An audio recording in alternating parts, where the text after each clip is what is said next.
तुम्हारे तुम्ही वासुदेव वासुदेव म्हणा, नका करो संसार श्रमारे तुम्ही वासुदेव वासुदेव म्हणा, नका गुंतू विषय कामारे तुम्ही वासुदेव वासुदेव म्हणा तुम्ही.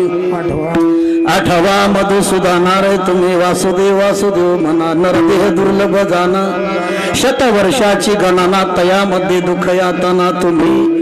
आठवा मधुसूदना न लगे तीर्थाचे भ्रमण, न लगे पंचाग्नी साधन, न लगे दंडन मुंडन, न लगे पंचाग्नी साधन तुम्ही. आठवा मधुसूदना हे तुम्ही वासुदेव वासुदेव म्हणा.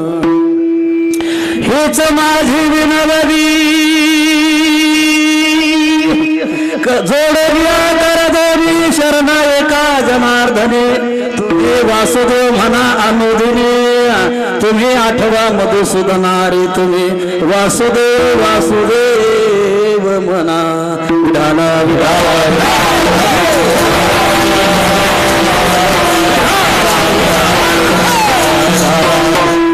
समचरण सरोजम सांद्र नीलाबुदाबम जगणाने ते पारी मंडना मंडना तरुण तुळसी माला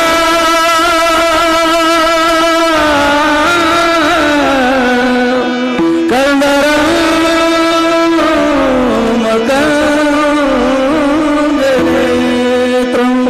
सदैव विठ्ठल दयामी. नमो विश्वरूपा विश्वमाय बापा अपाराम पांडुरंगा अपाराम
जितेंद्रिय बुद्धिमता वरिष्ठं वातात्मजवानर्युत मुख्यं श्रीरामदूतं शरणं प्रपद्ये. विराला विराला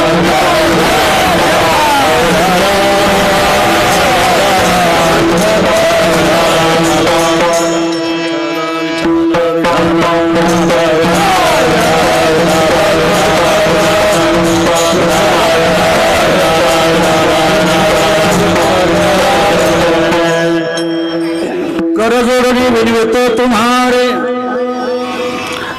नका गुंतो विषय कामारे, नका करो संसार श्रमारे तुम्ही.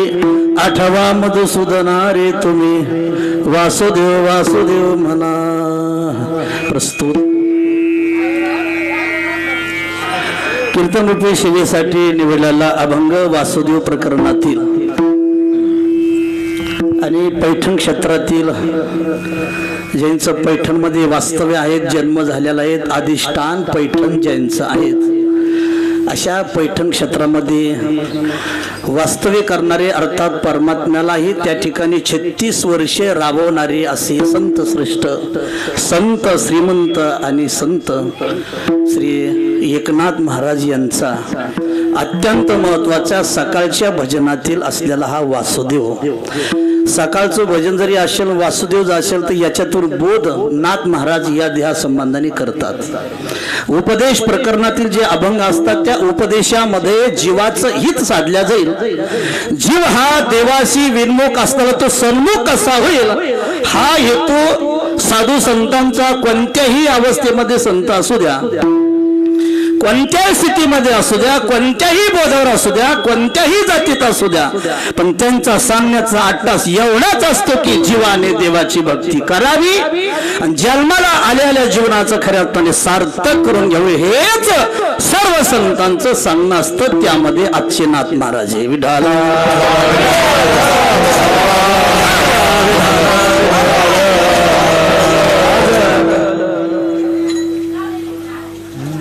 दगडी बारडगाव आणि या बारडगावामध्ये असणार हे गवळी कुटुंब. या कुटुंबातील आदर्श माता असणारे आमच्या हरिभक्त परायण अर्थात वैकुंठवासी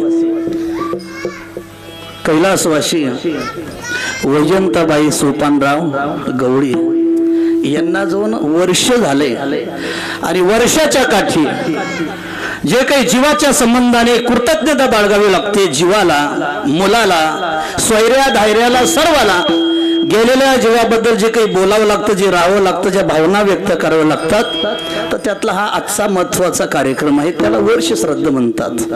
अर्थात जीवन इथून गेल्यानंतर, या जीवाने मृत्यूलोक सोडल्यानंतर, इह लोकांमध्ये गेल्यानंतर अर्थात स्थूल देहाचा ज्या ज्यावेळेस जीव हा त्याग करत असतो, स्थूल देहाचा त्याग केला की ते जीवन हे असं वायुमय त्याला शरीर प्राप्त होत असतं आणि वायुमय शरीर प्राप्त झाले असल्या कारणाने त्या जीवाला शांतता लाभावी, आहे त्या ठिकाणी त्या गतीला सुंदर तो प्राप्त व्हावा, याच्यासाठी पाठीमागे जीव गेल्यानंतर 10व्यापासून तर वर्ष श्राद्धापर्यंत कार्यक्रम करण्याची धर्म संस्कृतीमध्ये, धर्मग्रंथामध्ये, हिंदू धर्मामध्ये ती प्रथा आहे. का करायचं, कशासाठी करायचं, हा चिकित्सा करत जर बसलो तर तिथं काही सापडणार नाही आपल्याला. नाव्याचा उकुंडा कधी जरी उकाडला तर त्याच्यातून आपल्याला नखाशिव काही सापडत नाही. तसं काही शास्त्र असतात, काही परंपरा असतात, याच्यामध्ये फारच काही सापडतं असं नाही. फक्त श्रद्धा असावी आणि मला वाटतं आपल्या माता पित्याच्या संबंधामध्ये असणारी श्रद्धा, ती श्रद्धा वर्षाच्या काठी व्यक्त करायची म्हणजेच वर्ष श्राद्ध करायचं.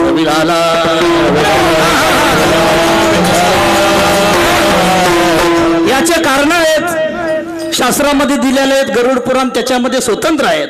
गरुड पुराण हे पुराण आहे, पण काही संत महात्म्याने सुद्धा सर्व ग्रंथामध्ये, ज्ञानेश्वरीमध्ये, गाथ्यामध्ये, भागवतामध्ये जेवढं काही या काळामध्ये संत वाङ्मय उपलब्ध आहे तुमच्या आमच्या समोर, आणि त्या संत वाङ्मयाशी आपण दृष्टिकोन अर्थात त्या भावनेनं आपण ते वाचतो, ते जीवनामध्ये रक्षण करतो, अर्थात त्याचं पालन पोषण करतो, त्याचं आचरण करण्याचा प्रयत्न करतो. अशाही ग्रंथामध्ये जीवन गेल्यानंतर कशा गतीला प्राप्त होतं आणि त्याला गती देण्याचं काम हे कोणाच्या हातामध्ये आहे.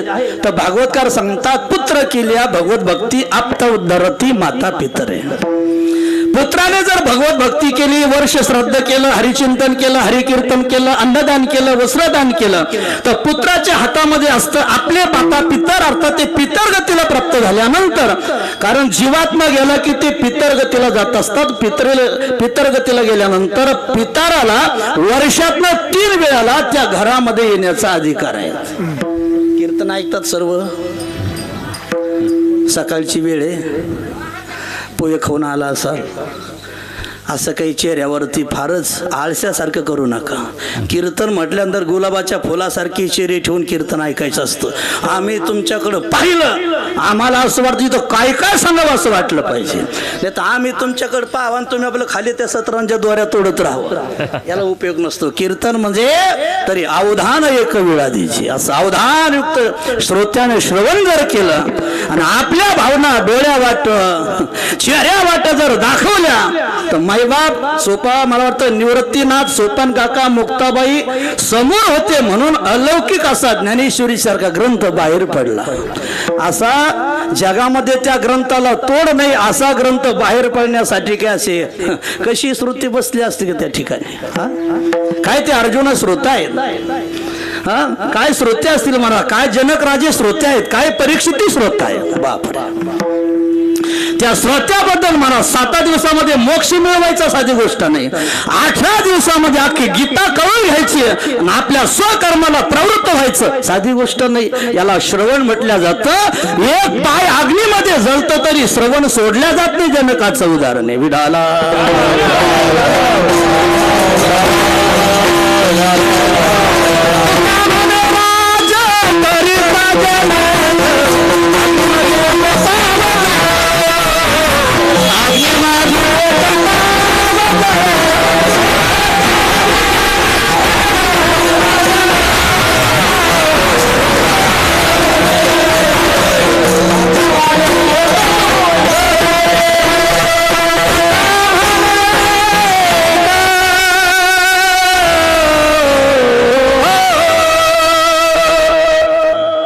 काय श्रवण आहे महाराज. पायाला अग्नी लागला तर श्रवण सोडल्या जात नाही. आपल्या बेंडकी आली तरी सर्वत नाही. याला श्रवण म्हणावं म्हणून असे सकाळचं कीर्तन आहे, नैमित्तिक आहे. या नैमित्तिक कीर्तन फार अडचणी असतात बघा. फार लांबही जात नाही, फार जवळ राहता येत नाही. थोडा थोडा विषयाला स्पर्श करून पुढे जावं लागतं. वेळेचं बंधन असतं आणि 12 पर्यंत कीर्तन असतं. याच्यानंतर ते ऐकण्याची स्थिती पण नसते कारण पोटामध्ये भोका लागलेल्या असतात. पण मला इथे उभं राहिलं एक आनंद असा झाला. भाऊ हे घराण्यातले ज्या मातोश्री गेले त्यांचे चिरंजीव आमचे पांडुरंग भाऊ आणि आपले राम भाऊ असे राम लक्ष्मण सारखी जोडी आहे. 1 दिवसाचं वातावरण असं तयार केलं की असं वाटतं 7 दिवस सप्ताहाचे आणि त्या सप्त्यातला आजचा शेवटचा दिवस असं मला वाटतं बघा. असे सुंदर गायक, सुंदर वादक, सुंदर पीटी मास्तर माझ्याकडे बघायचा. हा मी जसं जसं स्वराने चालेल तसं माझ्या मागे यायचं. नाही स्वर सापडला तर जे विठ्ठल पर्यंत सापडला तरी पुरे झालं. अजिबात मागे सरायचं ना. काय तुमचं वर्णन करावं. काय गोर असे आवाजाची माणसं आहेत म्हणा. आमच्या संग आलेली महाराज लोक सुंदर असे वारकरी संप्रदाय दिग्गज गायक आहे. आमचे मोहिते महाराज, आमचे दत्ता महाराज, हरकळ महाराज. आपल्याच गावातील काय उंदरात सुंदर आहे बघा. इथं आल्यानंतर बघा तो थोडं थोडं सर्वाला चान्स देतो. मला वाटतं बोलणं कमी झालं तरी चालेल पण आपण आलाच भावनेनं तर मातोश्रीच्या चरणी आपली सेवा समर्पित झाली पाहिजे. स्वराच्या माध्यमातून, बोलाच्या माध्यमातून आणि शब्दाच्या माध्यमातून. विठाला काय सांगत होतो आपल्याला. राज्य करता काय काय काय काय राज्य करता जीव हा इथे येण्यासाठी वर्षातनं 3 वेळेला येतो. ज्या घरातून गेला त्या घरामध्ये येण्याचा अधिकार आहे. तुम्ही म्हणाल स्थूल देह तर गेला, त्याचं सुतक पाळलं, त्याची राख झाली, आम्ही राख हस्ती त्याच्या विसर्जित करून आल्या. हे का आम्हाला काही दिसतं नाही, फक्त प्रतिमा दिसते. मग जीव येता कोणत्या स्वरूपामध्ये. तुम्हाला एक सांगितलं मी की जीव गेल्यानंतर स्थूल देहाची राख झाल्यानंतर त्याला सूक्ष्म देह नाही, त्याला असं वायुमय शरीर तयार होत असतं आणि वर्षातनं 3 तिथीला तो जीव आत्मा या घरामध्ये येत असतो. तर पहिली तिथे गेलेल्या तिथीला, ज्या तिथीला देव ठेवला त्या तिथीला जीवात्मा त्या घरामध्ये येत असतो. त्या घरामध्ये त्याची पूजा अर्चा करावी लागते, नैवेद्य दाखवावं लागतं. सकाळी 7 वाजेपासून तर संध्याकाळी 7 वाजेपर्यंत जीवात्मा बसत असतो आणि त्याला जर नैवेद्य भेटला नाही तर या कुटुंबाला, अर्थात ज्या कुटुंबामध्ये आहे त्या कुटुंबाला शाप देऊन ती व्यक्ती निघून जाते. त्याला म्हणतात पितृ.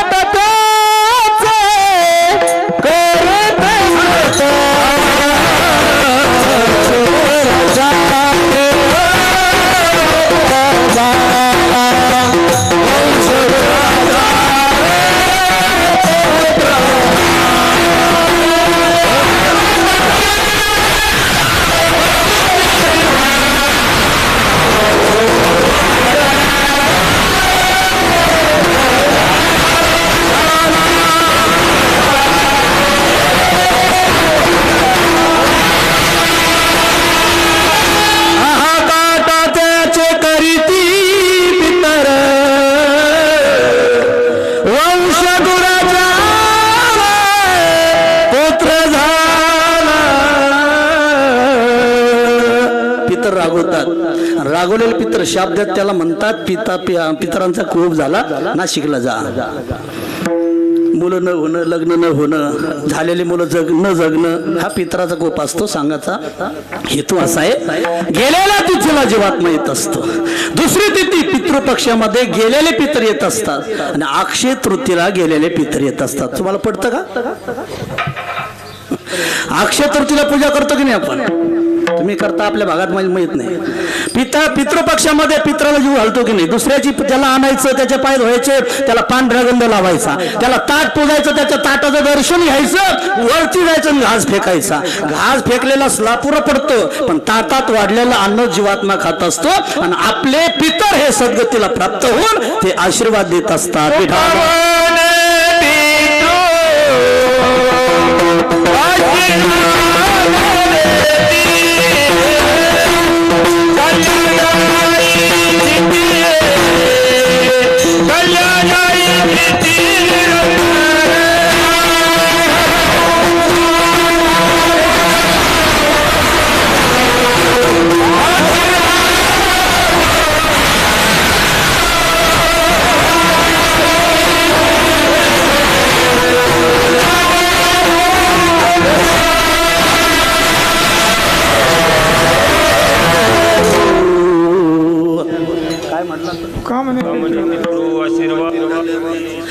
तुका म्हणे पितर आशीर्वाद देते. बघा छान छान छान. कुठलं का प्रमाण असं पण आपल्याला समर्पक आहे. हा पितर आशीर्वाद देतात म्हणून त्यांची पूजा आहे. चला पुढे. भागवतामध्ये अन्याने देवाची त्याला सकाम उपासना म्हणतात. ब्रह्मदेवाची उपासना केल्यानंतर ब्रह्मतेज प्राप्त होतं. इंद्राची उपासना केल्यानंतर इंद्रियामध्ये पाठवी शक्ती येते. गुडघे लवकर जात नाही, मन का जात नाही, म्हणजे इंद्रिय ताजेतवाने राहतात. इंद्राची उपासना केली तर इंद्राची उपासना त्याच्यासाठी, लक्ष्मी प्राप्तीसाठी लक्ष्मीची आराधना आहे, आरोग्य प्राप्तीसाठी सूर्याची आराधना आहे, मोक्ष प्राप्तीसाठी विष्णूची आराधना आहे, ज्ञान प्राप्तीसाठी शंकराची आराधना आहे, सौंदर्य प्राप्तीसाठी गंधर्वाची उपासना आहे. तसं घरामध्ये सुख सौख्य नांदावं याच्यासाठी पितरादिकांची उपासना आहे. त्याला सकाम उपासना म्हणतात. ही सकामता फक्त नैमित्तिक चालते. आजच पूजा मातोश्रीच्या फोटोची चालते, वर्षभर चालत नाही. घरामध्ये फोटो ठेवावा आणि रोज अगरबत्ती वळून दर्शन घ्यावं, पण देव घरामध्ये ठेवून देवासारखी पूजा करता येत नाही. पितरादिकांची नैमित्तिक देवत असतात म्हणून घरामध्ये फोटो ठेवावा. काही माणसं घरामध्ये सुद्धा फोटो ठेवत नाही. असे काही पंत, असे काही महाराज लोक निघाले समाजामध्ये. मेलेल्या माणसाची पूजा करून तुम्हाला काय मिळणार आणि मेलेल्या माणसाच्या घरामध्ये फोटो ठेवून तुम्हाला मिळणार काय, असं काही लोक सांगतात. आणि काही रेम्या डोक्याचे लोक ऐकतात सुद्धा आणि आपल्या माते पितेचे फोटो काढून फेकून देतात, नदीमध्ये विसर्जित करतात, नाही तर कपाटामध्ये ठेवून देतात.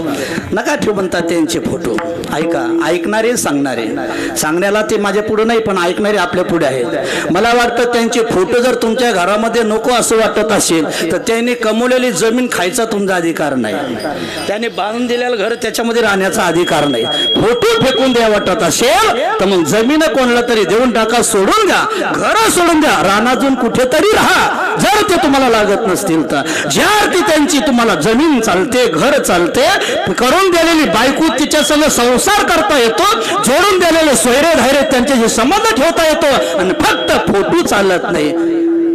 म्हणून आपण बसलात वारकरी संप्रदायाच्या कीर्तनामध्ये सर्व डोळे उघडून आणि कान उघडून अगदी विचारपूर्वक कीर्तन प्रवचन ऐकले पाहिजे आणि गाथा ज्ञानेश्वरी वाचली पाहिजे. खरं काय नेमकं समाजाला कळत नाही, नाही त्याच्या पाठीमागे लागल्याशिवाय राहत नाही.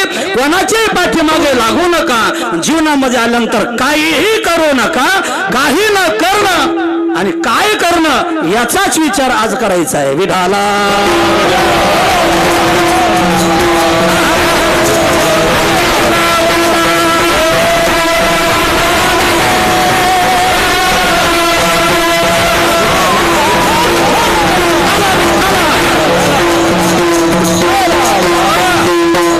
अभंग गोड आहे. गोड म्हणण्यापेक्षा सर्वच अभंग अभंग गोड असतात, काय प्रश्नच नाही. पण काही अभंगामध्ये समाधी भाषा असते, ती आकलन होत नाही. काही अभंगामध्ये लौकिक भाषा होत असते, ती आकलन होत असते. पण काही समाधीतले अभंग असतात, समाधी भाषेतले. काही आपले सामान्य लौकिक भाषेमध्ये अभंग वाचला की अर्थ कळतो. ज्याच्या गळ्यात माळ नसते, आयुष्यभर काही केलेलं नसतं, पण 10 वेळा जर आलं ते म्हणतं नाशिवंत देह, ते म्हणतं उपजे ते नाशिले ते सहज म्हणतं. का आयुष्यात ज्ञानेश्वरी पाहिली नाही, पण सामान्य भाषा आहे. कोणाच्या तरी मुखातून ऐकायची, डोक्यात ठेवायचं, बोलवलंच वर्ष श्राद्धाला, बोलवलंच 10 वेळा, तर श्रद्धांजली बरोबर बोलता यावं म्हणून असे शब्द पाठ केले जातात. अर्थ सांगता येतो, सांगायचा इत्यर्थ एवढाच आहे. लौकिक भाषा सर्वाला आकलन होत असते. विडाला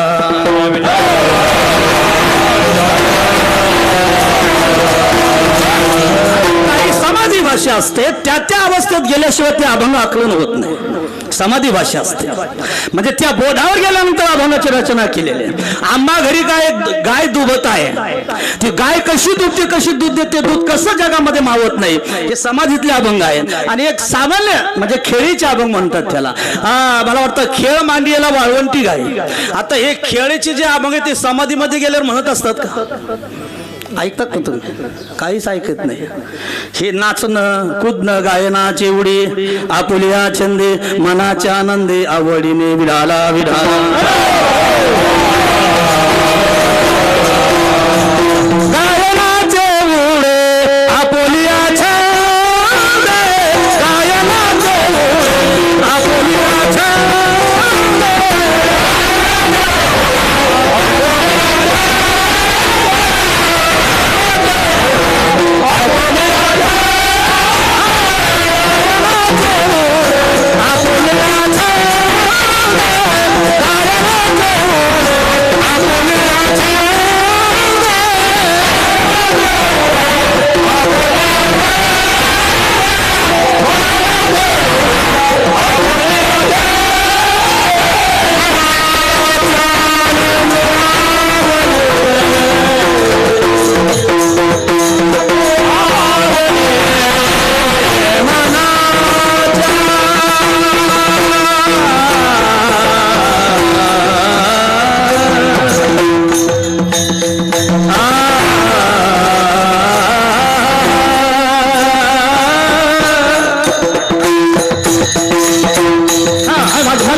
आज 1-2 वाजले तरी चालेल. असा चान्स कधी भेटत नाही बाबा. असे गायक आणि असे वादक भेटतात.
रामकृष्ण हरी जय जय हरी जय जय राम कृष्ण हरी जय जय राम हरे हरे हरे राम कृष्ण हरी जय जय राम कृष्ण हरे हरे हरे हरे वायनाचे उडे आपुलिया छंद गोड आहे मायबाप सर्व आम्हाला तर बरंच वाटतं असं गायक असल्यानं तुम्हाला बरं वाटतं का हा म्हणजे हे जी साथ आहे ना ही अशी गोड साथ जर असेल तर मग कीर्तन म्हणजे काय डाव्या हाताचं मळ आहे बघा नाही तर काही ठिकाणी गेल्यानंतर असे वादक असे गायक असे भेटतात काही काही गायकाला कीर्तनावर उभं राहायचं म्हणलं की फाशीला गेल्यासारखं वाटतं अजिबात श्रद्धा नाही प्रेम नाही निष्ठा नाही कीर्तनाविषयी प्रेम असेल तरच कीर्तन रंगतं बाबा आणि काही वादक असे असतात की त्यांना असं सोळावरच गेलं की 2 तास अजिबात प्रेमाने वाजवणार नाही काही बी त्यांचाच आवाज काढणार जास्त पण आज हे आळंदीकर आहे सर्व आणि आपल्या भागातील जंजिरे महाराज हे सर्व आपला भाग आपल्या भागाचं काय वर्णन करावं मला वाटतं 10 वर्ष झाले तुटातूट झाले आपल्या भागाची माझी तरी पण चांगले माणसं डोक्यामध्ये आहेत म्हणून थोडस काय चांगले माणसं असेल तर चांगलं मुखातून निघतं बघा आणि कसे तरी बसले तर मग महाराज लोकांना सर्व कसंही बोलून वेळ निघावा लागतो पण वारकरी संप्रदायातल्या कीर्तनामध्ये योग्य ते ऐकायला भेटावं योग्य ते बोलता यावं आणि बोलणं घडावं खूप आनंद आहे बघा आपला विषय चालू आहे आनंदाच्या भरामध्ये नाचण्याच्या भरामध्ये जर काही अभंगाची रचना केली असेल तर मग तेही अभंग असतात आनंद उमळला जातो आनंद निर्माण होतो आणि मग असे काही वचन संतांच्या मुखातून बाहेर पडत असतात तर गायनाचे उडे म्हणजे एक खेडी आहेत वाळवंट खेळ मांडेला वाळवंटी गाय नाचती वैष्णव बाहेरे म्हणजे सामान्य भाषा लौकिक भाषा तर जो आजचा अभंग सहज भाषेतला आहे वासुदेव प्रकरण सर्वांच्या पाठी म्हणजे खरे हाडाचे वारका असतील त्यांचे पाठी ज्यांच्या पाठच नाही त्यांची पाठच त्या अभंगाकडे असल्यामुळे आपण अभंग गोड आहे सकाळच्या भजनातला आहे सकाळी सकाळी साधू संताने काही रूपक केलेले आहे सकाळच्या अभंगामध्ये जोगी हा रूपक आहे आणि त्या जोगीच्या माध्यमातून समाजाला सकाळच्या बारी उठवण्याचा प्रयत्न केला उठ जोगे रे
उपदेश केला याला भोपाळी म्हटलं जातं पण जोगी अभंगामध्ये सुद्धा जागवण्याचं काम केलं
करून समाजाला जागवण्याचं काम केलं समाजाला जागवतात प्रमाण तुमच्या सर्वांच्या पाठी काकडा करणारे मंडळी आहेत. मी एक शब्द काढला तुम्हाला प्रमाण आठवल्याशिवाय राहणार नाही. आणि आपण प्रामाणिक गो असल्यामुळे प्रमाण असं बोलणार. विठाला विठाला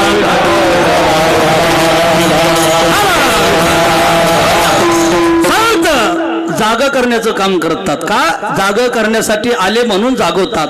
मला वाटतं ते जागी असतात ते जागू शकतात. झोपल्याला जागू शकत नाही. समाजाला झोप लागलेली अज्ञानाची आणि अज्ञानाच्या झोपेतून जाग करण्याचं काम संत करतात. अर्थात संत अख्ख्या विश्वाला जागवतात. विश्वाला जागवण्यामध्ये देवही आला, संतही आले आणि जीव पण आला, साधक पण आले, सर्वच या जागवण्यामध्ये आले. विडाला पांडुरंगा प्रभास मयो पातला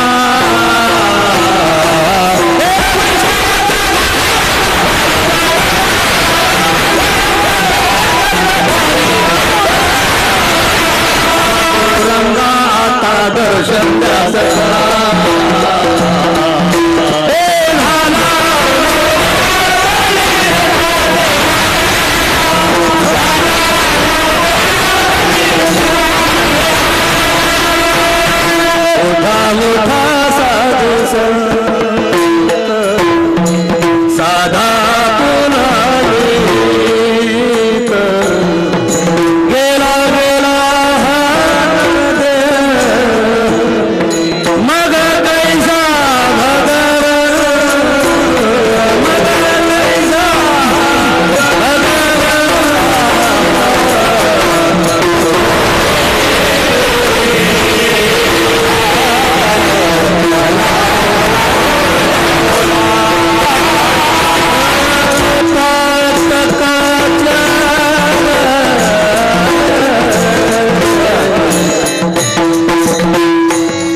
सर्वाला उठवलं, साधू संताला उठवलं, देवाला उठवलं. योगी माणसाला सर्वाला साधू संत जाग करतात. अर्थात ते अज्ञानाच्या झोपेमध्ये झोपल्याला जीव आणि बोधाच्या जागृतीमध्ये असलेले संत. विठाला विठाला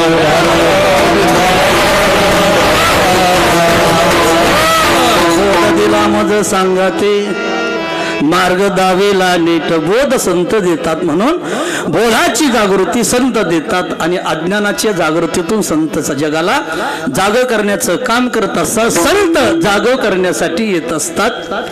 जीव हा येताना पारतंत्र्यामध्ये येतो, जगताने पारतंत्र्यामध्ये जगतो, जाताने पारतंत्र्यामध्ये जातो. जीवाला कोणत्याच प्रकारचं स्वातंत्र्य नाही. येणार आगा कर्मे जे उरावे, तैते सुखी दुःखी फळावे, तया ते भोगावया यावे. देहा एका केले कर्म झाले, त्याची भोगाले उपजले मेले ऐशी किती भरपूर. जन्म कर्म करायचं, केलेलं कर्म भोगण्यासाठी येण्याचं याचं नाव जीव आहे. अर्थात या जगातला सूक्ष्म दृष्टीनं विचार केला, मंथन केलं, असं एक गोष्ट आपल्या सर्वांच्या लक्षात येईल. या जगामध्ये एकंदरीत 84 लक्ष शरीर जगामध्ये जीव वावरतात. किती? 84 लक्ष. हे कोणी शोधलं? हे कोण विज्ञानाने केलं का हे काम? नाही. 84 लक्ष जीव राहतात याचं शोधन केलं, अर्थात शोधलं आमच्या नाथ महाराजांनी. 84 लक्ष जीव येऊनी, त्यात मनुष्य देहा वाचुनी, अधिकारी ब्रह्मज्ञानी आन कोणी असेना. 83 लक्ष जीवाचा जर विचार केला, 99,900 जीवाचा जर विचार केला तर ते सर्व केलेल्या कर्माचा भोग भोगण्यासाठी आलेला आहे. विडाला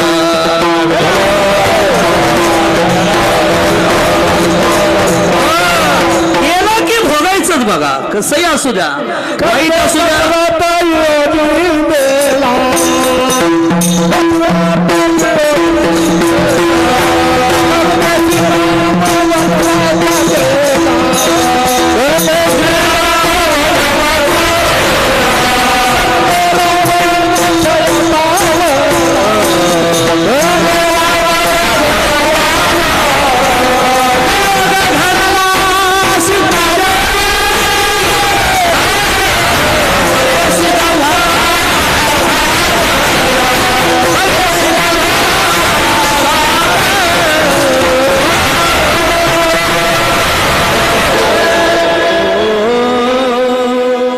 कर्मे श्रीराम वनवासा गेला, कर्मे दशरथ वियोगे, आपला काय वियोगी मेला, वियोग घडला सीता देवी. कर्मे दशरथ वियोग मेला, कर्म रावण क्षोभ पावला. हे जे कर्माची गती आहे, अर्थात जसं जसं माणसाचं जीवन कर्मामध्ये अडकल्या जातं, कर्म माणसं करत राहतात आणि त्या कर्मानुसार माणसाला पुढे पुढे जावं लागत असतात. अर्थात येत असताना स्वातंत्र्य नाही, जात असताना स्वातंत्र्य नाही. म्हणून अशा पारतंत्र्यामध्ये जीवात्मा जन्माला येतो. म्हणून त्याला वेळोवेळी त्याला उपदेश करावा लागतो. जीवासाठी ग्रंथ आहेत, जीवासाठी ज्ञानेश्वरी आहेत, जीवासाठी गाथा आहेत, जेवढे संत वाङ्मय आहेत त्या संत वाङ्मयाचा विचार केला तर इथून तिथून सांगायचं संताला फक्त जीवासाठी सांगितलेलं आहे. मला वाटतं जे जनावर म्हणा, पशु म्हणून त्या ग्रंथामध्ये आणले असतील, ज्ञानेश्वरीमध्ये असलेले बेडका ज्ञानेश्वरीमध्ये आले बघा. ते कशासाठी आणले असतील?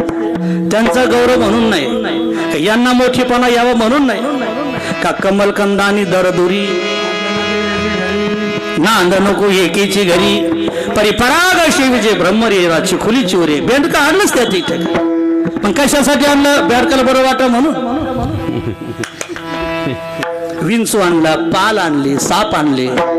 हे जे पाणी ज्ञानेश्वरीमध्ये गाथ्यामध्ये साधू संतांनी आणले, याचं कारण त्यांचा गौरव नाही, मग त्यांचं जसं अज्ञान आहे तशी त्यांची बहिर्मुखता इंद्रिय आहे. आणि बहिर्मुख इंद्रिय असल्यामुळे जसं ते विषयाकडे धावतात, म्हणून असं जीवाचं हो नये म्हणून बेडू घेतला. बेडू का घेतला? कमलकंदानी दरदुरी. बघा, दरदूर म्हणजे बेडू आणि कमळ, पाण्यात राहणार ते कमळ आहे आणि पाण्यात राहणार बेडूक आहे. कमळही पाण्यातच आहे आणि बेडूकही पाण्यातच आहे की नाही. पण त्याला वरचा कधी श्वास भेटला का? कुठून तरी भुंगे येणार आणि त्या फुलातला मकरंद घेऊ जाता. हे असं चिखल खाऊन खाऊन मरू जाईल. बेडका चिखल खावा, त्याला त्याच्याशिवाय दुसरं काय भागणार आहे. तसं सर्व जगामध्ये व्याप्त असलेला परमात्मा तो तुमच्या हृदयामध्ये राहतो.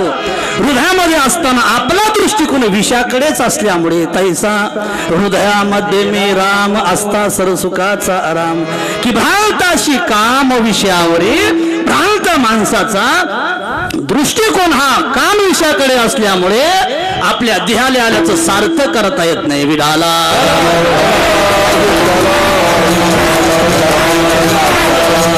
म्हणून पडिला विसर आत्मबोधाचा. हा आत्मबोधाचा विसर का पडतो? या देहाच्या नादी लागल्यामुळे. याची चोजवले पुराण्यामध्येच माणसं जीवन खर्च होतं आणि असा माणसाचं जीवन याच्यामध्ये खर्च होत असल्या कारणाने त्याचं जीवन इकडं उपयोगात न येताना तिकडं उपयोगामध्ये यावं. देहाचा भोग न घेता त्या देह उपयोगामध्ये आणावा. विढाला म्हणून त्या बेडकासारखं जीवाचं होऊ नये. मग भुंगे कुठून तर येतात त्यातलं मकरंद शिवण करणार. तसं गाथा ज्ञानेश्वरी घरामध्ये आहेत पण घरातल्या लोकांना माहित नाही. कोणीतरी पाहुणा येणार निमित्ताने वाचणार निघून जाणार. हे आल्याले भ्रमर आहे मायबाप, हे आल्याले भुंगे आहेत. ह्या सगोड मकरंद शिवण करतात. हे आल्याले भुंगे मकरंद शिवण करतात आहे त्या ठिकाणी ते दुःखाला प्राप्त होतात, भोगामध्ये अडकल्या जातात. म्हणून बेडकं घेतले बघा. विढाला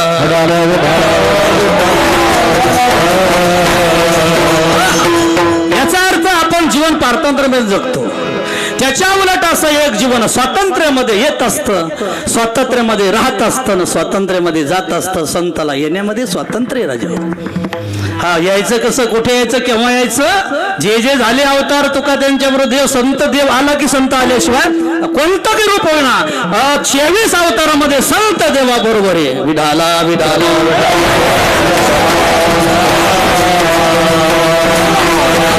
शंकर परमात्मा आला की पार्वती आलीच. संत तेथे विवेकासने कीजे. संत तिथे विवेक आहेत, शंकर तिथे अंबिका आहेतच, चंद्र तिथे चंद्रिका. चंद्र म्हटलं की चांदण्या आहेतच.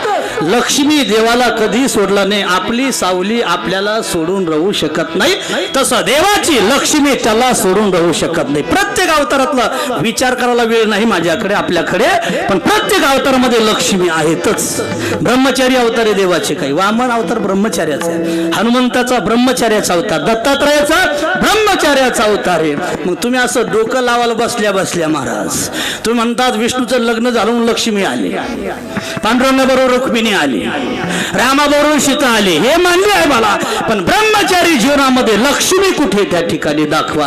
हनुमंतरायाचा जन्म हा अवतार हा ब्रह्मचार्याचा आहे. मग लक्ष्मी कुठे? तर मला वाटतं ज्यावेळेस अवतार घ्यायचं ठरवलं त्यावेळेस शंकराने सांगितलं मला रामाच्या कार्यामध्ये सहभागी व्हायचे, तर रामाचं कार्य करण्यासाठी मी हनुमंतराच्या रूपानं जातो.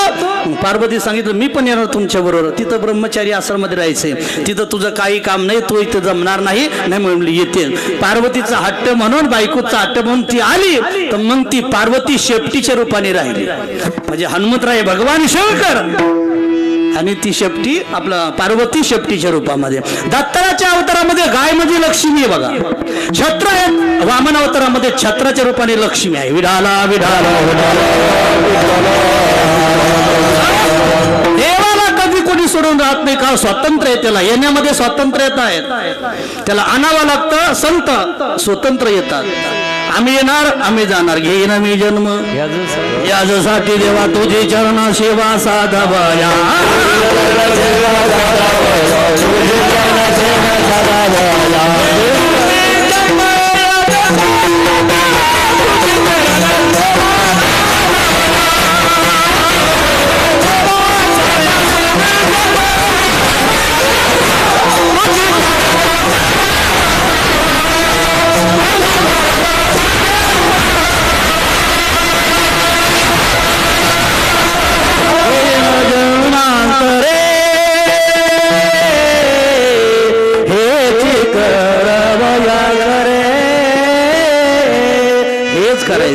मागे बहुता जन्मी हेचे करे तोर आम्ही भवताप श्रमे दुःख पिडलो विनून. त्या सर्व समाजामध्ये दुःखाने पीडित असणारे जीव हा त्याला सन्मार्ग दाखवण्यासाठी आमचं येणं आहे. विठाला संत आले गेले काय तुम्हाला घेणं देणं आलं. कोणीच त्यांची ज्ञानेश्वरी वाचली नसती जर आले आणि गेले असते तर येणं तेवढं महत्वाचं आहे तसं समाजासाठी काही कार्य करणं महत्वाचं आहे. काय कार्य आहे महाराज ज्ञानोबा राहायचं तुकोबा राहायचं हल्लीच्या काळामध्ये काही महाराजाचं काय कार्य आहे काय माऊलीचं कार्य आहे बघा छोटे माऊलीचं आपल्या भागात झाला की सप्त मोठं आता लातूरला चालू आहे. असे काही ज्ञानेश्वर महाराज तुकाराम महाराज काही विभूती जन्माला घालते की समाजामध्ये लाखो समाज त्यांच्या मागे राहतो बघा विठाला. प्रत्येक मानव महाराज हा आपल्या परीने समाजामध्ये कार्य करत असतो. जनजागृतीचं कीर्तन असेल प्रवचन असेल पखवाज वादक असेल गायक असेल आपल्या परीनं गायकाला बोलता येत नाही गायन करता येतं पखवाजाला बोलता येत नाही ते पखवाज वाजवतात पखवा महाराजाला वाजवता येत नाही म्हणून ते कीर्तन करतात. अर्थात तुम्हाला कोणाला काही येत नाही यांना सूर वाजवता येतात म्हणून सूर वाजवतात म्हणजे यांना काहीच येत नाही आपला आवाज तुमच्या पुढे पोहोचवतात. काय गोड बघा बोटे फिरवतात असेच बोट फिराजा कुठं गेल्यावर अजिबात कमतरता होऊ द्यायचं नाही. जिथं योग्य माणसं वाटली की बोट फिरवायचेच बटन दाबायचेच व्यवस्थित. जाऊ द्या बरी आपली भाषा आपल्या तर आपल्या वार्डात काय चालू आपल्यालाच माहित पाहिजे. विठाला विठाला विठाला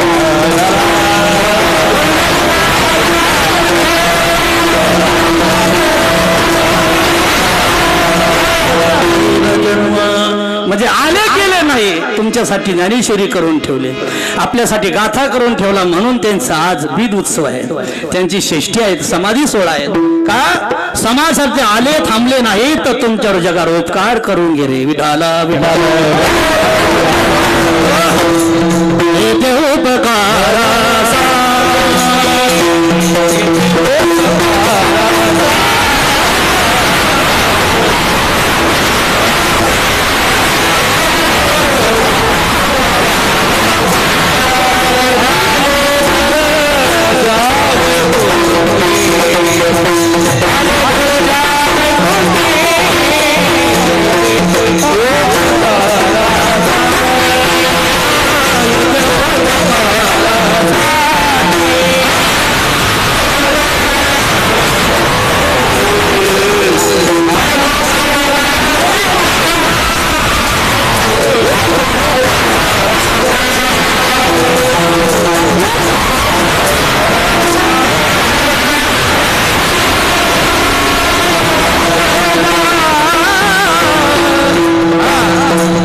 कॉफी राग म्हणतात बघा. ज्याला चहाची सुवास लवकर कॉफी भेटत नाही बघा. थोडासा मिक्स राग आहे त्याला थोडा पिल्लूचं अंग दिलं मग ते अधिक बरं वाटतं छान.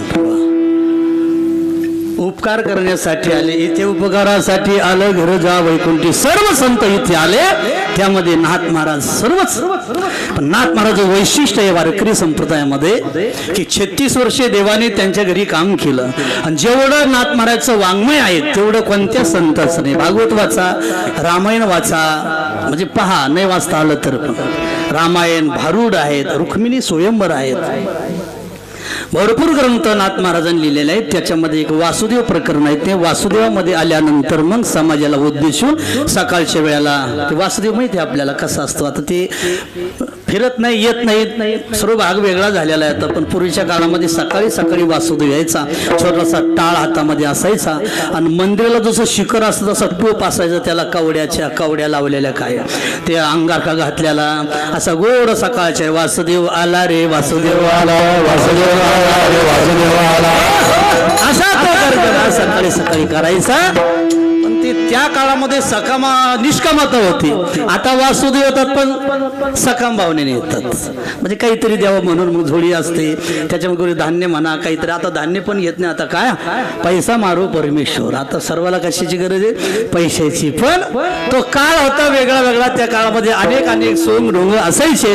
तर साधू संतांनी सुद्धा समाजाला जागृती देण्यासाठी अगदी सामान्य रूप घेतले, सामान्य रूपक केले, आणि त्यातला वासुदेव आहे. त्या वासुदेवामध्ये उद्देशून असं बोलतात, जन्माला आल्यानंतर काय करायचं आणि काय टाकायचं, जे योग्य ते करा, आवर्जून करा, जे अयोग्य अशा जीवनातून आवर्जून टाकण्याचा काय भाग आहे आणि घेण्याचा काय भाग, त्याचं उत्तर पहिल्याच्या.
काय करावं काय करू नये जीवाला कळत नाही. मायबाप जीवन हे अज्ञानी असतं महाराज. जीवनामध्ये आल्यानंतर अज्ञानामध्ये वावरलं जातं. कोणाकोण काही चांगलं ऐकायला भेटत नाही, वाचायला वेळ नाही, करायला वेळ नाही, आणि त्याच्यामध्ये असे अमूल्य किमतीचं आयुष्य नरदे मिळून जर आपलं वायफट जात असेल नाही ती ठिकाणी खरंच होत असेल तर मग अशा वेळेला कोणीतरी सांगणारे लागतात बघा. जगामध्ये सांगणारे फक्त संत आहेत.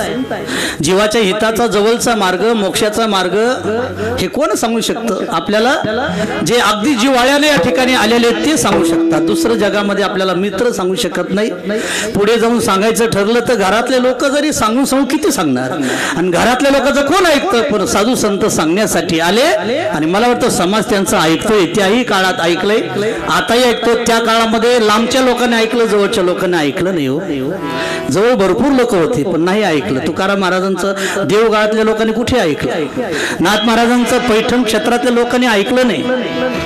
ज्ञानोबारायचे आळंदीतल्या गावात लोकांनी ऐकलं नाही. त्यांची निर्भत्सना केली, निंदा केली, द्वेष मत्सर केला, आणि तो केल्यानंतर मग ते वेगळ्या थडीला गेले. आणि ज्यांना ज्यांना कळलेले ज्ञानेश्वर महाराज, तुकाराम महाराज, नाथ महाराज, ते आज खऱ्या अर्थाने मला वाटतं ज्यांना ज्यांना कळले, माणसाला कळू द्या न कळू द्या, पण पशुला सुद्धा ज्ञानोबाराय कळले तर आज त्यांची समाधी आहे. रेड्याला ज्ञानोबाराय कळले म्हणून त्यांची रेड्याची समाधी, माणसाची नाही पण रेड्याची. आता रेडा श्रेष्ठ का माणसं श्रेष्ठ आहे की नाही? खेदाचीच बाब आहे ना ते. असं जर बोलायला लागलो आपण तर रेडा म्हणजे कोण? आडनावाचा प्राणी नाही, आडनावाचा मनुष्य नाही. रेडा म्हणजे म्हशीचं पारडू. काय कळतं त्याला? अजून सुद्धा ते एवढं जड डोक्याचं आहे, एवढं जड डोक्याचं. ज्यांच्याकडे म्हशी त्यांच्या लक्षात येईल, ज्यांच्याकडे म्हशी नाही त्यांना गाया नाही. त्यांना काय कळतं? गायान, म्हशीन, शेळ्यान, बकऱ्यान, कोंबड्या काही कळत नाही. पण ज्याची सर्व आहेत शेतकरी खऱ्या अर्थाने, कोंबड्या असावा, बकऱ्या असाव्या, मेंढ्या असाव्या, गायी असाव्या, म्हशी असाव्या, हे शेतकऱ्याचं वैभव आहे. काही लोकांना लईच तीच करा त्या कोंबड्याचं, काही लोकांना त्या शेळ्याचा लई तीच करा. काही माणसं महाराज लोक तर ज्या घरी कोंबड्या त्या घरी जेवतच नाही, असे महाराज उपाशी ठेवले पाहिजे. शेतकऱ्याचं वैभव आहे ते. शेतकऱ्यांनी कोंबड्यानी पाळायच्या, बकऱ्यांनी पाळायच्या, डुकर पाळायचे. शेतकऱ्यांना सर्व असावं. शेतकरी शोभल्या जातो, घर शोभल्या जातं, दारात गाय असावी, शेळी असावी, कोंबड्या पण असं. फक्त कोंबड्या खाण्यासाठी नसाव्या. तुम्ही म्हणाला विकण्यासाठी, विकल्यानंतर खातात की लोक? खाऊ द्या ना. सज्जन कसं मांस विकलं की नाही? सज्जन कसं विकला मांस विकलं की नाही? स्वतः खाल्लं का? स्वतः खाल्लं नाही, पण ज्यांना लागतं त्यांना दिलं. माझी भाषा लक्षात येते? ज्यांना लागतं त्यांना दिलं. ज्याला कोंबड्या लागतात त्यांना कोंबड्या द्या, पण तुम्ही पाळल्याशिवाय राहू नका, मात्र तुम्ही खाऊ नका. बोलणं वेगळं वाटेल तुम्हाला, हे युट्यूबला टाकू नका म्हणजे झालं. मी काय बोलतो आपल्याला यातला सारांश घ्या. सर्व असावं त्याची शोभा आहे. शेतकरी शोभतो कुठे? शेतकरी शेतात शोभत असतो, चोहाट्यावर गप्पा मारत शेतकरी शोभत नसतो. साहेब हा बँकेत शोभत असतो. साहेबाची शोभा बँकेत आहे. राजाची शोभा कुठे आहे? राजमहालामध्ये राजा शोभत असतो. राजाने साधूसारखं होऊ नये. तुकाराम महाराजांवर शिवाजी राजे गेले, मला माळ घाला, मला तुमच्या सगळे कीर्तन करायचे. जिजाबाईला असं वाटलं याने जर माळ घातली आणि हे जर कीर्तन करायला लागलं तर देशावर आलेलं संकट दूर होणार नाही. कारण माळकऱ्यामध्ये कीर्तनकामध्ये प्रतिकार शक्ती नसते, संघर्ष करण्याची शक्ती नसते, रक्त मऊ झालेलं असतं, दया जीवनामध्ये निर्माण झालेली असते. मग जिजाबाईने सांगितलं राजा तुकाराम महाराज की यांना काहीतरी उपदेश करा, हे तुमच्यासारखं होऊ पाहतात. मग तुकाराम महाराजाने शिवाजीराजाचा उपदेश केला. राजे ऐका, राजे तुम्ही रणांगणामध्ये शोभतात, आम्ही डोंगरावर शोभतो. साधू डोंगरावर शोभत असतो आणि राजा हा रणांगणामध्ये शोभत असतो. याच्या पुढे तुकाराम महाराज सांगतात क्षत्रियाच्या हातामध्ये तलवार शोभत असते आणि माळा साधूच्या हातामध्ये माळ शोभत असते. साधूने माळ घेऊन जपावं आणि क्षत्रियानं तलवार घेऊन सर्वांचं रक्षण करावं. विडाला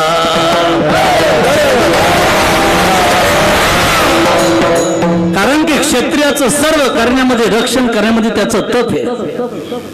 वैश्याचं कसोटीने व्यापार करणं त्याचं तप आहे. शूद्राचं सर्वांची सेवा करणं त्याचं तप आहे. आणि ब्राह्मणाचं विद्या रक्षण करणं, वाढवणं, जतन करणं, तिचा विस्तार करणं हे ब्राह्मणाचं तप आहे. विढाला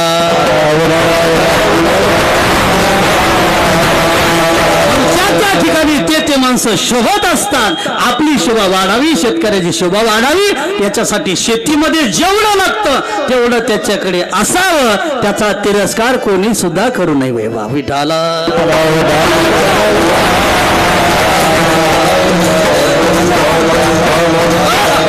ना माणसाचं जीवन करण्यामध्ये काय, न करण्यामध्ये काय, काय योग्य ते अयोग्य काय, काय टाकायचं आणि काय घ्यायचं, याची सार बुद्धी जीवामध्ये असावी. आणि सार बुद्धी संत वाङ्मय वाचल्यानंतर, संताकडे गेल्यानंतर मग तो आपल्याला विवेक कळत असतो. ज्याच्या जीवनात विवेक शून्य ज्याचं जीवन आहे त्याचं जीवन माती मुले. पावलं पावली विवेकाची गरज आहे, विचाराची गरज आहे. विचाराने जगातलं मंथन करता येत नाही. विवेक म्हणजे उच्चते, दोन पदार्थाचं पृथक्करण करणं त्याला विवेक असं म्हटलं जातं. आणि हा विवेक संताकडे असतो. म्हणून खरं काय खोटं काय संत आपल्याला सांगू शकतात, अर्थात संतच आपल्याला बोलू शकतात. विठाला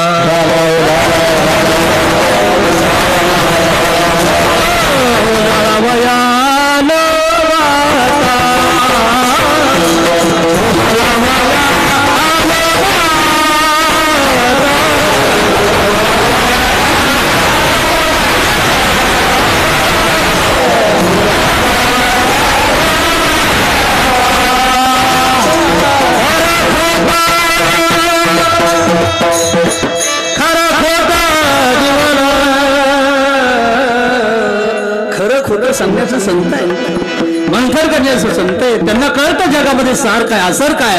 आणि सार बुद्धी ग्रहण करण्याची संतांची बुद्धी असते. काय म्हणतात ते मळणी येत्र असतं, ते जर धान्य उपणायचं असेल तर मग त्याला वारा यावा लागतो आणि तिव्यावर उभं राहावं लागतं. आणि जिकडून असा वारा आला की मग असं उपणावं लागतं. भूस बीज एकवट उपनितर आहे घनवट. हा भूस बीज एकवट उपनितर आहे घनवट. आणि जे फलकट असतं ते उडून जात असतं, जे सार धान्य असतं ते खळ्यामध्ये राहत असतं, जवळ राहत असतं. माईबाप, सार परमात्मा ग्रहण करायचा असेल, जवळ ठेवायचा असेल तर त्याला विवेकाचा वारा यावा लागतो. विवेकाचा वारा सुटला की भुसकट असला प्रपंचाचा बाध होत असतो. प्रपंचाचा बाध झाला की जगामध्ये सत्य परमात्मा उरत असतो. विठाला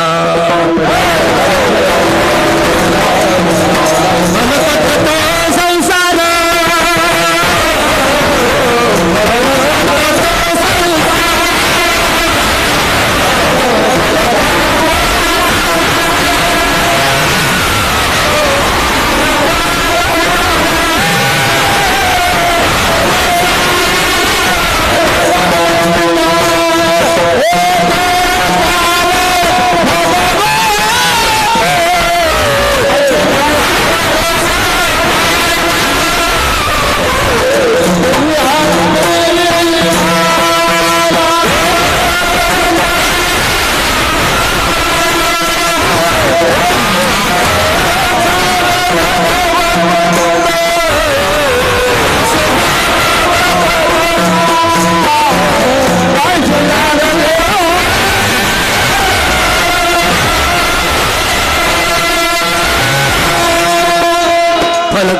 संसार हे फलकट संसार. आणि फलकट संसार असल्यामुळे त्याच्यामध्ये रमू नका, त्याचं सेवन करू नका, संसारामध्ये रमू नका. आणि विषयाचा विचार केला तर विषयानं आतापर्यंत कोणाला सुख दिलं म्हणून आपल्याला देतील. हे विषय तरी कैसे रोहिणीचे जळ द्यायचे विषय, आज दे उद्या नाही परवा नाही, हे मिथ्याचे सर्व. जे जे विषयाच्या नादी लागले, विषयामध्ये गुरफाडले गेले ते अजून वर आले नाही. ज्या ज्या माणसाने नवे कुरंग मातंग पतंग मीना भोग आता पंचभिरे 5 जण या विषयामध्ये गेले. एका एका विषयामध्ये जर एक एक प्राणी जात असेल तर 5 विषय ज्याने ज्या माणसाने संग्रहित ठेवले त्याचं काय होत असेल याचा विचार न करणंच बरं आहे. विढाला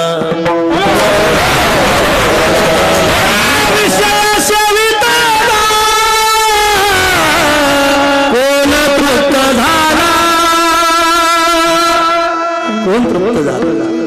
विषय सेवन केल्यानंतर अग्नीमध्ये लाकडं राखेल टाकल्यानंतर कधी अग्नी शांत होत नसतो, अधिक भडका घेत असतो. म्हणून विषय सेवन कोणालाही आतापर्यंत सुख दिलं नाही.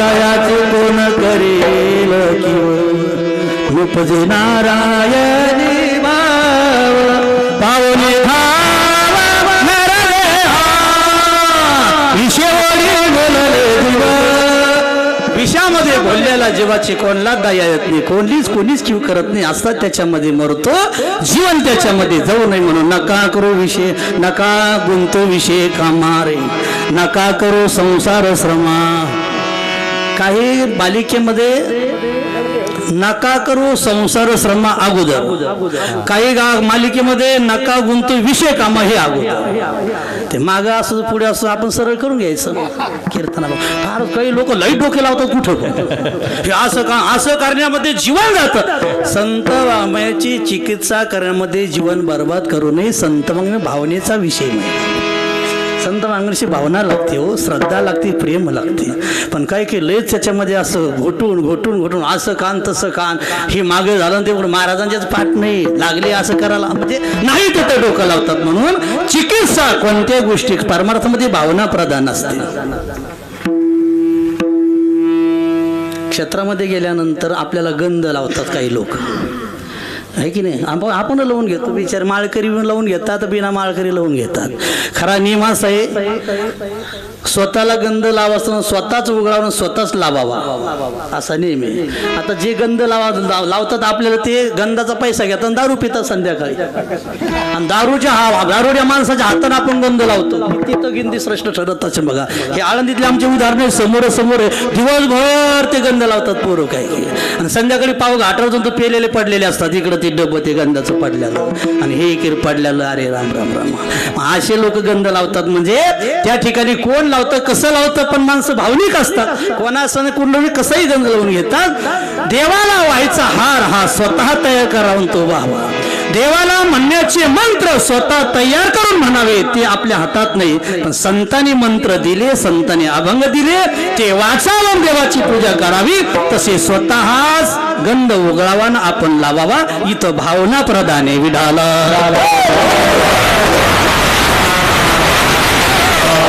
नका गुंती विषय कामा नका करू संसार श्रमा संसारामध्ये का म्हणून श्रम करायचे संसार आज नाही उद्या नाही परवा नाही संसार झालाच नाही प्रपंच एक झाला होता हे तो समोर मिथ्य वार्ता मिथ्य हे झालंच नाही प्रचितीला येतं खोटं आहे आणि खोटं म्हणून टीका व्यवहार संसार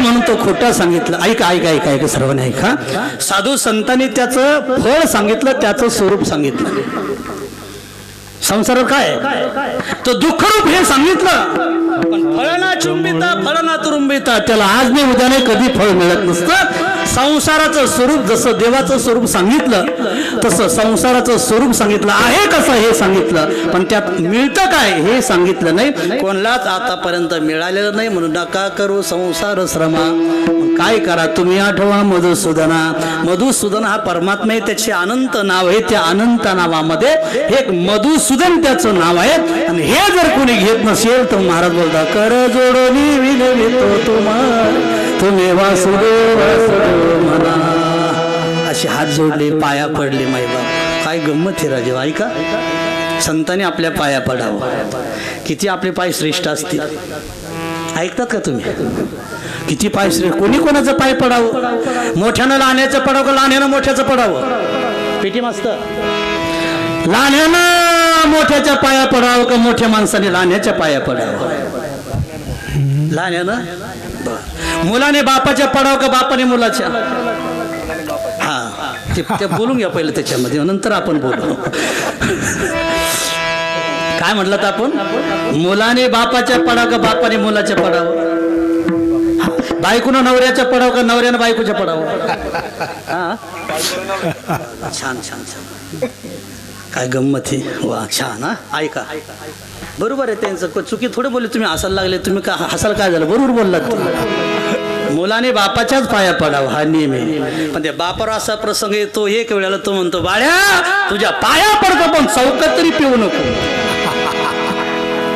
कळलं की नाही बाप्पा बायकोला नवऱ्याच्या पाया पडावं मान्य आहे पण त्या बिचारा असा प्रसंग येतो तो म्हणतो बाई तुझ्या पाया पडतो पण एवढी केस माघार घे त्याला प्रसंग आला पाया पडण्याचं लक्षात घ्या हे जाऊ दे बाजूला सोडा पण सगळे तर मोठे आहेत लाण्यानं त्यांच्या पाया पडावं तुम्ही आम्ही कोण पाया पडणारे आहेत पण गाली दंडवत पुजोलिया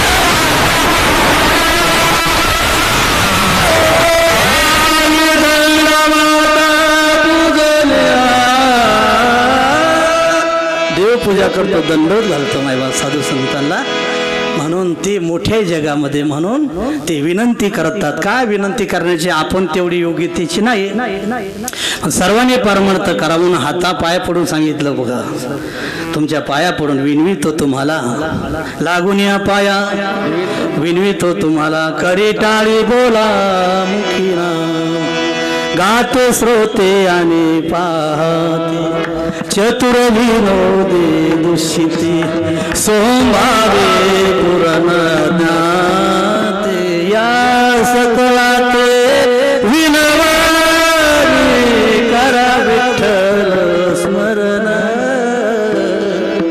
विठ्ठलाचं स्मरण करा ज्ञानोबराय सर्वाला विनंती करतात वासुदेवाचं चिंतन करा नाथ महाराज सर्वाला सांगा काय एवढा तास काय एवढं सांगावं हातपाय पडून काय सांगावं याचं कारण जो देह दिला तो कायमचा दिला नाही पुढचं चरण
ब्राह्मणा नलगे तीर्थाचे नलगे तीर्थाचे ब्राह्मणा नलगे तीर्थाचे ब्राह्मण नलगे तीर्थाचे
नरदेह दुर्लभ गाणं शतवर्षाची गणा दुर्लभ आहे, अत्यंत दुर्लभ आहे. किती दुर्लभ, कसा दुर्लभ सांगायला वेळ नाही.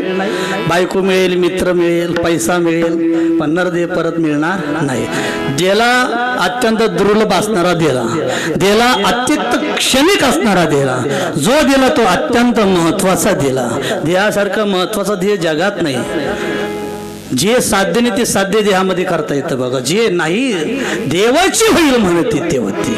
एवढा अधिकार या देहामध्ये आहेत. असा महत्वाचा दिला. शरीर माध्यम खलु धर्म साधन, सर्व साध्य देहामध्ये करता येतं. असा दुर्लभ असणारा दिलेला आहे. नरदेह दुर्लभ जाणं शतवर्षाची गणना. शत म्हणजे 100 वर्ष आपल्याला दिला नाही.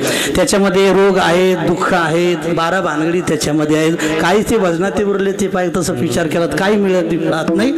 काही जरी करता येत नसेल तर मात्र थोडं जरी केलं तर अधिक मिळतं. एकदा रामकृष्णारी म्हटलं अनंत जन्माचे पाप घालण्याची क्षमता त्याच्यामध्ये. विठाला विठाला क्षणिक असणारा बाळ हे काळनाळाच्या तोंडी घातले लोणियाची उंडी. माशी पाक पाकडी, माशीला पंख फाडफाडायला वेळ लागतो किती, तेवढ्यामध्ये सरत. देहाचं काय म्हणा, देह म्हणजे याला फेकून दिलं तर गिधाड खातात, जाळलं तर राख होते, आणि पुरलं तर किड्या मुंग्या किडे होतात बघा. विठाला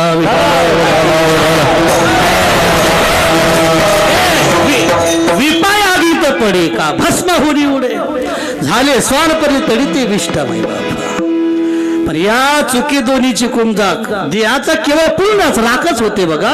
असा देहा, या देहाची ही दशा अशी दशा आहे. म्हणून कावा जाईल कसा येईल सांगता येत नाही. म्हणून नाथ महाराज सांगतात तुम्ही आठवा मधुसूदना, देवाचं चिंतन करा. कलियुगामध्ये ते श्रेष्ठ आहेत. अन्य साधन देवाकडे जाण्यासाठी. पण ते कसे काही साधन आहे महाराजांनी गुढ प्रमाण म्हटलं पुढचं. न लगी तीर्थाची भ्रमण, न लगे दंडन मुंडन, न लगे पंचाग्नी साधन. पंचाग्नी साधन नका हो, दंडन मुंड करू नका, डोक्या काढू नका, केस काढू नका, मिशा काढू नका. काही पण करत बसतात लोक कशासाठी, तर ते काही मिळत नसतं. येथे मोक्ष आईस आहे तर श्रवणा माझे, श्रवण करावं मोक्ष प्राप्त होतो. काहीच करायचं काम नाही. विठाला मनाचा मारून करिता, इंद्रिया दुःख न देता, येथे मोक्ष आशे येता श्रवणा श्रवणा मोक्ष आहेत. काहीच करू नका. परत हीच माझी विनवणी जोडून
विनंती केली आणि सर्व मिळून वासुदेव म्हणा.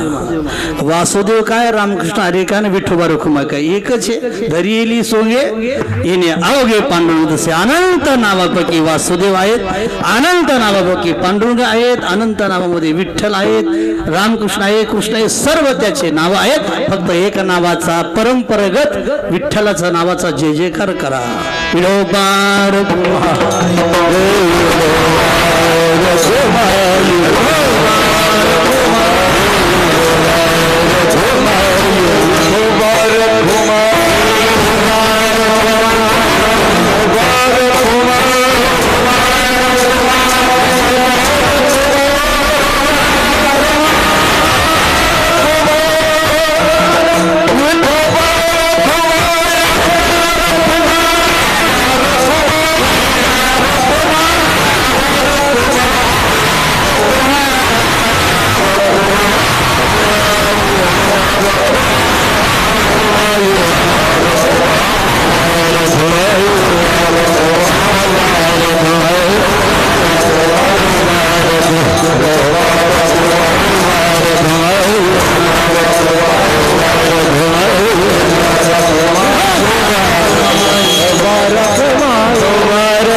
माझे विनवणी जोडण्या करदोनी शरण एका जनार्दनी. तुम्ही वासुदेव म्हणा अनुदिनी, तुम्ही वासुदेव वासुदेव म्हणा. असा गोड उपदेश नाथ महाराजांनी आजच्या अभंगातून केला. आपलं हे वर्ष श्रद्धा आहेत, अनेक कार्यक्रम होतात आपले, त्याच्यामध्ये आपल्या जीवनाचा या शेवटचा या मातेला या कार्यक्रमाच्या माध्यमातून शेवटचा निरोप देण्यासाठी हे गवळी कुटुंब आहेत. राम लक्ष्मणासारखे आमचे रामभाऊ आहेत, पांडुरंग भाऊ आहेत, त्यांच्या सर्वच घरातील कुटुंब, त्यांची मुलं बालं नातू पंतू सर्वाला बाबाने आईनं आशीर्वाद द्यावा आणि तो आशीर्वाद मिळावा म्हणून त्यांच्या पित्यार्थ कीर्तन असतं. कीर्तनाच्या माध्यमातून ज्ञानदानाचा कार्यक्रम होत असतो, काम होत असतं. अन्नदान आहेत, ज्ञानदान आहेत, वस्त्रदान आहेत. वस्त्रदानातनं, अन्नदानातनं आणि ज्ञानदानातून पुण्याची निष्पत्ती होत असते, म्हणजे पुण्य निर्माण होत असतं. झालेलं पुण्य त्या ठिकाणी समर्पित करावं लागतं मुलाने, नातवाने, सुनाने, मुलीनं. ते पुण्य असं अर्पण केलं की मग त्या जीवाला पुढे जाण्यासाठी चांगली गती मिळते. अर्थात त्या चांगल्या ठिकाणावर तो जीव जात असतो आणि आहे त्या ठिकाणी राहून आपल्याला सर्वाला आशीर्वाद देत असतो. पितरांचे आशीर्वाद आपल्याला मिळावे, त्यांना चांगली गती मिळावी म्हणून त्यांच्या पश्चात असे कार्यक्रम केले जात असतात. आणि हे कार्यक्रम असल्यामुळे त्यातला छोटासा कार्यक्रम आपल्या वर्ष श्रद्धाचा आणि सर्वांच्या प्रेमाने आजची सेवा हे दोन भाऊ यांच्या आग्रहास्तव या ठिकाणी येणं घडलं. आणि तुमचं सर्वच या परिसरातील गोर कीर्तनकार, प्रवचनकार, गायक, वादक, एकाचं नाव घ्यायला लागलो तर इथून पुढे 2 तास जातील त्याच्यामध्ये, आहे की नाही. न घेतलेलं बरं, याच्या पुढे जर आलाच पुढे प्रसंग तर केवळ नावावरच कीर्तन करू आपण. असे स्तुत्य माणसं सर्वच, काय कोणाचं वर्णन करावं. पण गावामध्ये बऱ्याच वेळेला येणं घडलं, म्हणजे सप्त्यामध्ये 2-3 वेळेला येणं घडलं. परत एक ठिकाणी आलतो अशाच कीर्तनासाठी आणि आता आणि पंढरीला पण दिंडीमध्ये फडावर कीर्तनाचा योग आला. जेवढी आमच्याकडनं सेवा करता आली घडली आणि आताही तुमचं सर्वांचं प्रेम म्हणून या ठिकाणी आमंत्रित केलं. आमंत्रित केल्यानंतर वेळेवर येणं घडलं, वेळेवर कीर्तन सुरू झालं. कीर्तन अगदी उत्साहामध्ये, सर्वांच्या प्रेमाने, उत्साहामुळे कीर्तन उत्साह त्या ठिकाणी आपलं जेवढं काही संतांच्या वाङ्मयावर चिंतन करता आलं तेवढं चिंतन भगवंताच्या चरणी समर्पित करूया. आणि या ठिकाणी शिवेला पूर्ण म्हणजे फुलं आहे का, फुलं आणले का, मग फुलं वाटा ऐक का सर्व नैमित्तिक कार्यक्रम आहे. 2 मिनटं मागं पुढे होत असतात, फार काट्यावर काटत नसतो असं थोडं होतं. मग 10-5 मिनटं गेली मागे पुढे फुलं वाटतील. फुलं वाटल्यानंतर आपल्या आपल्या संप्रदायातल्या परंपरेनं आम्ही जातो आमच्या गावा. आमचा राम आहे म्हणण्यापेक्षा तुकाराम महाराजाचं प्रमाण आहेत तसं आपण तो अभंग म्हणूया. आणि गायक लोक आहेत छोटीशी चाल म्हणतील. चाल झाल्यानंतर मग कार्यक्रम आटोपला की मग सर्वाला या ठिकाणी जेवणाचा अर्थात भोजनाचा प्रसादाचा कार्यक्रम आहे. तर सर्व या कुटुंबाच्या वतीनं आपण या ठिकाणी थांबावं आणि सर्वांनी प्रसाद घेऊन जावा. ज्ञानेश्वर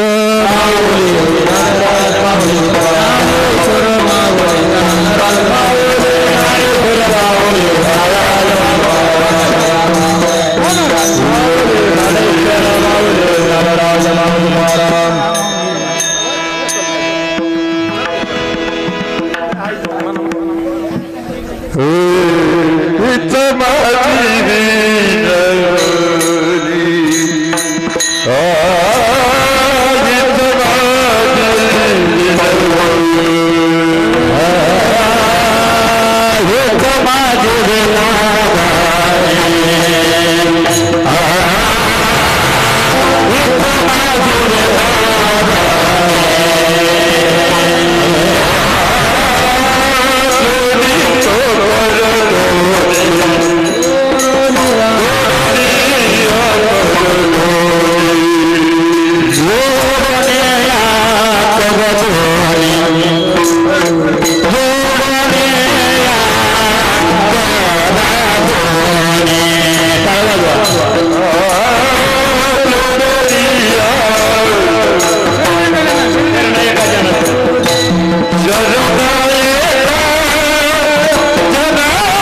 तुम्हाला सर्व माता भगिनी पुरुष वगैरे सर्वांच्या चरणी पूर्ण करूया. भरपूर गायक वादक आहेत, कोणाला चान्स भेटला असेल नसेल भेटला, कोणाला सेवा करता आली न करता आली, पण अगदी सर्वांनी शेवटपर्यंत खूप बाप तुमचं खूप प्रेम आहे सर्व लोकांचं. आपण फोन केल्याबरोबर एवढी टाळकरी एका दिवसासाठी आलात, आम्हालाही आनंद वाटला, तुम्हालाही सर्वाला त्यांनी आनंद दिला. बस असंच गात राहावं मायबाप, आपल्या स्वरामध्ये देव प्रगट व्हावा आणि या स्वराने हाच स्वर आपल्याला शेवटपर्यंत घेऊन जावा अशी भावना या ठिकाणी व्यक्त करूया. अशी सुरेल आवाजाची माणसं आणि अशा सुरेल पेटी वाजवणार बघा, काय सुंदर अशी पेटी वाजवली त्यांनी. असं वाटतं त्यांची पेटी ऐकतच राहावं बघा. आणि अशी सुरेल गायकी अशी कोकिळसारखी आवाज आहे बघा, असे कोकिळसारखे ज्यांचे आवाज असतात त्यांनी खऱ्या अर्थाने मागच्या जन्मात कोकिळं खाल्लेली असाव्या.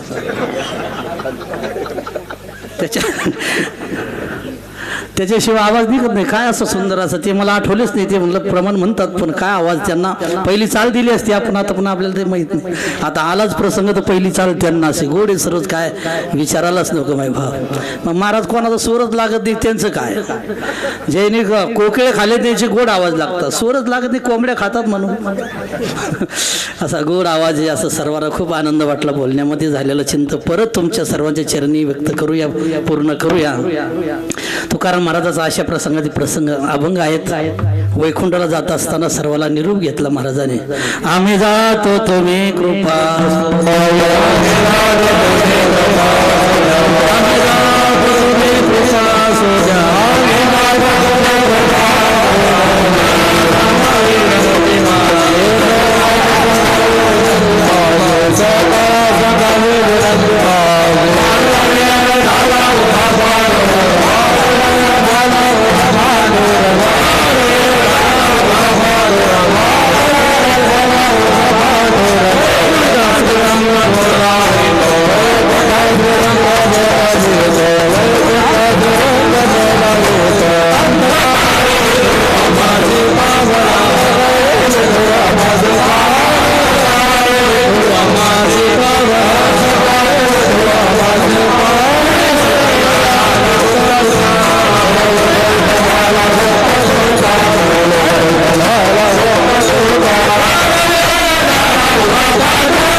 उभा पांडुरंग वैकुंठ श्रीरंग बोलावितो, अंतकाळी विठू अमासी पावला, कुडीत सैत झाला गुप्त तुका, पुंडलिका वरदा हरी विठ्ठल